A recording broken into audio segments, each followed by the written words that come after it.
আসসালামু আলাইকুম। আমি হাসান মাহমুদ তুহিন। আমরা আজকে আলোচনা করব এইচআর বাজেটে কী অন্তর্ভুক্ত করা প্রয়োজন, কেন প্রয়োজন, কীভাবে এইচআর বাজেট তৈরি প্ল্যান করব। আমরা পূর্ববর্তী এইচআর বাজেট সংক্রান্ত একটা ভিডিও করেছিলাম, যারা বলা ছিল এইচআর বাজেট কী, এইচআর বাজেট কেন প্রয়োজন, এইচআর বাজেট গুরুত্ব কী। সেটা আমাদের পূর্বে ভিডিও ছিল। এখন আমরা যে ভিডিও করছি সেটা হচ্ছে এইচআর বাজেটে কী অন্তর্ভুক্ত করা প্রয়োজন এবং এইচআর বাজেট প্ল্যানটা কীভাবে করতে হয় সেই সংক্রান্ত। তো আমি এখানে একটা জিনিস শেয়ার করছি সবার সাথে, তা হচ্ছে এখানে কোনো কন্টেন্ট বা এখানে যে সামনে আলোচনা করব কোনো আলোচনা আমার নিজস্ব নয়।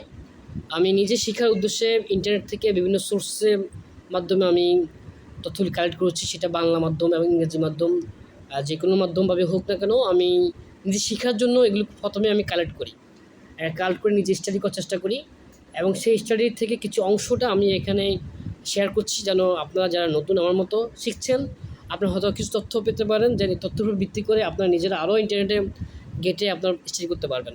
আর যারা অভিজ্ঞ আছেন, আগে থেকে অনেক ভালো এক্সপার্ট, তারা কেউ যদি ভিডিও দেখে থাকেন, যদি ভুল সংক্রান্ত কোনো তথ্য পান বা যদি মনে হয় কিছু পরামর্শ প্রদান করলে আমাদের উপকৃত হবে বা আমরা উপকৃত হব, আপনারা দিতে পারেন। আপনাদেরকে অসংখ্য ধন্যবাদ সেই ক্ষেত্রে। তাহলে আমরা এখানে প্রথমে শুরু করি, what does an HR budget include, মানে এইচআর বাজেটে কী কী জিনিসগুলো অন্তর্ভুক্ত করা প্রয়োজন। এটা আমি খুব সিম্পল একটা, যেহেতু আমি আগে বলছি ইন্টারনেট থেকে পাওয়া লেখাগুলি, তাই আমি খুব একটা বেশি ডিটেলস আঁকে লিখিনি। আমি এক প্রকার হুবহুব কপি বা ইংলিশকে বাংলা ট্রান্সলেট করে বাংলা ট্রান্সলেট করে আমি করেছি। তারপর চেষ্টা করেছি কিছুটা গুছিয়ে দেওয়ার জন্য। তো এখানে বলা আছে অনেক ক্ষেত্র রয়েছে যা মানব সম্পদকে অন্তর্ভুক্ত করে, তাই আপনি কীভাবে এইচআর বাজেট সব কিছু অন্তর্ভুক্ত করার বিষয় নিশ্চিত করতে পারেন। এমনকি একটি ছোট বিষয় কর্মীদের জন্য একটি দুর্দান্ত অভিজ্ঞতা প্রদানের জন্য নিয়োগ প্রশিক্ষণ এবং অন্যান্য ব্যবস্থার ব্যয়কে অবমূল্যায়ন করতে পারে। এটি এমন একটি এলাকা যা প্রায় রাতারাতি অভ্যন্তরীণ এবং বার্ষিক উৎস থেকে একটি সংস্থাকে অশান্তি ফেলতে পারে, যেমনটি আমরা মহামারী চলাকালীন দেখেছি। সমস্ত সংস্থাকে সারা বছর কার্যকর এইচআর ব্যবস্থা নিশ্চিত করতে তাদের এইচআর বাজেটিং কৌশল মূল্যায়ন করতে হবে। তার বিষয়টা আসলে খুব সিম্পল একটা বিষয়, এখানে আসলে খুব একটা বিশেষ কিছু আলোচনা করা হয় নাই। আমরা পরবর্তীতে আমরা যাই। এটা মোটামুটি একটা গুরুত্বপূর্ণ বিষয়, তা হচ্ছে components of the typical HR budget, মানে এইচআর বাজেটে যে আপনার কী কী কম্পোনেন্ট বা উপাদানগুলি থাকার প্রয়োজন সেই ব্যাপারে এখানে বলা আছে।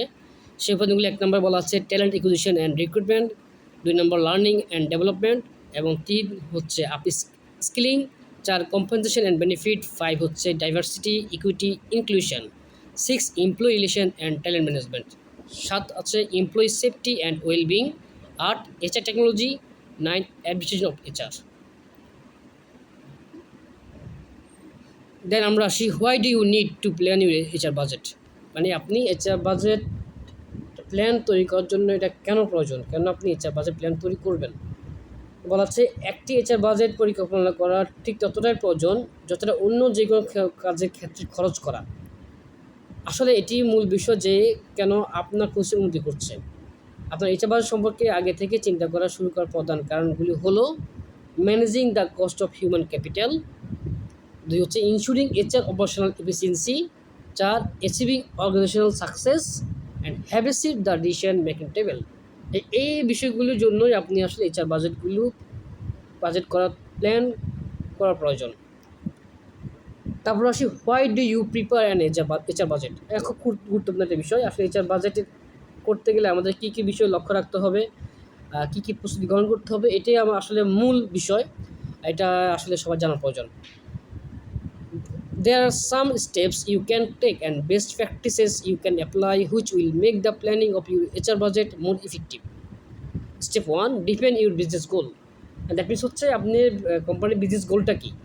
যেমন আপনি গার্মেন্ট ইন্ডাস্ট্রির বিজনেস গোল একরকম, একটা ইলেকট্রনিক্স কোম্পানির বিজনেস ডিফাইন একরকম, একটা প্লাস্টিক কোম্পানির বিজনেস গোল একরকম। তো সেই ক্ষেত্রে সবার আগে আপনার চিন্তা করতে হবে আপনার কোম্পানির বিজনেস গোলটা কী। সেটা কি, যদি সাপোজ আপনি কোম্পানি নতুন শুরু করেছেন, আপনার টার্গেট আপনি প্রথম বছরতে লাভ করবেন নাকি সেকেন্ড বছর লাভ করবেন বা থার্ড বছর লাভ করবেন, বা আপনি এখন লোকাল ব্র্যান্ডে কাজ করছেন, কয়েক বছর পরে আপনি ইন্টারন্যাশনাল ব্র্যান্ডে কাজ করবেন। এগুলি হচ্ছে আর ডিফাইন করে আপনার কোম্পানি ম্যানেজমেন্ট কী চায়, আপনার কোম্পানির পরিস্থিতির উপর ডিপেন্ড করে আপনি আপনার বিজনেস গোলটাকে ডিফাইন করবেন। দেন হচ্ছে রিভিউ ফার্স্ট বাজেট। আপনার পূর্ববর্তীতে কী বাজেট ছিল সেটা পূর্ণ আলোচনা বলি, পর্যালোচনা বলি, সেটা রিভিউ করবেন। 3 হচ্ছে analyse and forecast your workforce need, মানে হচ্ছে আপনার কর্মস্থলে কী কী জিনিসগুলি প্রয়োজন সেই ক্ষেত্রে অ্যানালাইজ করতে হবে। মানে বিষয় হচ্ছে কী কী প্রয়োজন বলতে, সাপোজ আপনি ফ্যাক্টরিতে এখন বর্তমান যে মেশিনগুলি আছে সেই মেশিনগুলি আপনার উপরে কাজ করছে। যদি আপনার কোম্পানিতে একটা ভালো মানের একটু দামি মেশিন আসে, সেক্ষেত্রে হয়তো আপনার 2-3 জন ওয়ার্কারের কাজটা কমে গিয়ে একজন ওয়ার্কার কাজ করতে পারবে। তো সেক্ষেত্রে এই যে আপনার ওয়ার্কারের কী প্রয়োজন সেটা আপনার ওয়ার্কফোর্স নিডটা আপনাকে জানতে হবে। আপনি কি বুঝতে পেরেছেন? আপনার এখন পুরাতন মেশিন দিয়ে কাজ করছেন, নরমাল মেশিন দিয়ে কাজ করছেন না, আপনার ভবিষ্যৎ প্ল্যান থাকবে আপনি আরও উন্নত মানের টেকনোলজি মেশিন দিয়ে আপনি কাজ করবেন, সেক্ষেত্রে আপনার ম্যানপাওয়ার কমে যাবে, আপনার টাইম সেভ হবে। তো এটি হচ্ছে আপনার ওয়ার্কফোর্সে কী জিনিসটা প্রয়োজন সেটাকে আপনাকে ডিফাইন করতে হবে। 4 হচ্ছে prepare your HR budget based on data. খুবই গুরুত্বপূর্ণ একটা বিষয়। আপনি যে HR বাজেট করেন না কেন অবশ্যই মন গড়া করলে হবে না, কোনো ডাটা ডিফারেন্ট বেস করেই করতে হবে। সেটা হচ্ছে আপনার কোম্পানির বর্তমান ডাটা কী, প্রিভিয়াস কী ডাটা আছে, কোন সেকশনে কী আছে, যা বলা যায় বাজেট করার আগে আপনার কোম্পানির সমস্ত ডাটাগুলি অ্যানালাইজ করে দেন আপনি বাজেট তৈরি করবেন। তারপর আসেন plan for the best and worst case sceneries. হ্যাঁ, অবশ্যই সুন্দর একটা জিনিস। তা হচ্ছে আপনি সবচেয়ে খারাপ এবং সবচেয়ে খারাপ সময়টায় আপনি কীভাবে ওভারকাম করবেন, কীভাবে ভালো সময়টা আপনি কন্টিনিউ করবেন, খারাপ সময়টা কী ওভারকাম করবেন, সে জিনিসটাও আপনার প্ল্যানিংয়ে থাকতে হবে। দেন আসি consider investment as business builders, মানে হচ্ছে আপনি যারা বিজনেস বিল্ডার্স মানে আপনার মালিক পক্ষ কোম্পানিতে কী পরিমাণ ইনভেস্ট করছেন সেটাও আপনাকে কনসিডার করতে হবে। হ্যাভ এ রিয়েলিস্টিক এক্সপেকটেশন, এটা হচ্ছে আপনার যে HR বাজেট যে প্রত্যাশা থাকবে, আপনার একটা তো লক্ষ্য থাকবে যে আমি HR বাজেটটা করছি, সেই বাজেট আমার প্রত্যাশা হচ্ছে এই, সেই প্রত্যাশা যেন বাস্তবসম্মত হয়। একটা অবাস্তবসম্মত বাজেট ক্ষেত্রে পরিকল্পনা করবেন না। স্টেপ 8 গেট ইট অ্যাপ্রুভড, সব কিছু করার পরে দেন আপনি ম্যানেজমেন্ট থেকে অ্যাপ্রুভ নেবেন। এটা হচ্ছে আপনি HR বাজেট তৈরি করার প্রস্তুতি। এমন হয় এই জিনিসটা খুবই গুরুত্বপূর্ণ একটা বিষয়, আপনারা বুঝতে পেরেছেন বা নিজেরা একটু অ্যানালাইজ করলে আরও সুন্দর ব্যাখ্যা আর নিজেরাই বুঝতে পারবেন। দেন আসি এই ফাইনাল ওয়ার্ড, মানে ফাইনাল ওয়ার্ড বলতে বুঝি আমার শেষ কথা যেটা বুঝি সেটা বলা আছে, আপনার HR বাজেট সঠিকভাবে পরিকল্পনা করার জন্য সমস্ত খরচ এবং বিভিন্ন ডেটার পুঙ্খানুপুঙ্খ বোঝার প্রয়োজন। আপনার HR বাজেট পরিকল্পনা করার জন্য পর্যাপ্ত সময় ব্যয় করা নিশ্চিত করুন।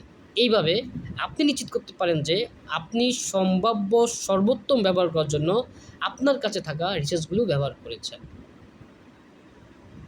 আশা করি মোটামুটি একটা ধারণা পেয়েছেন কীভাবে আপনার HR বাজেট প্রিপেয়ার করতে হয়, মোটামুটি ধারণা পেয়েছেন। আর আপনারা চাইলে ইন্টারনেট বা বিভিন্ন সোর্স বা যারা এই বিষয়ে পড়াশোনা করছেন তারা আরও ভালো ব্যাখ্যা দিতে পারবেন বা আরও ভালো কিছু জানেন, বা যারা এক্সপার্ট আছেন তাদের স্মরণ হতে পারেন, তারা আপনাকে আরও বাস্তবসম্মত কিছু নলেজ দিতে পারে, তথ্য দিতে পারে। আপনাদের কাছে যদি মনে হয় আমাকেও কিছু তথ্য দেওয়ার প্রয়োজন, আমার কোনো এখানে অনেক গ্যাপ আছে, অনেক তথ্য ইনক্লুড করার প্রয়োজন ছিল, বা আমার ব্যাখ্যাটা আরও সুন্দরভাবে হওয়ার প্রয়োজন ছিল, কিছু তথ্য দিলে আমার উপকার হয়, আপনারা প্লিজ আমাকে শেয়ার করবেন, আমি আপনাদের কাছে কৃতজ্ঞ থাকব। ধন্যবাদ। আসসালামু আলাইকুম।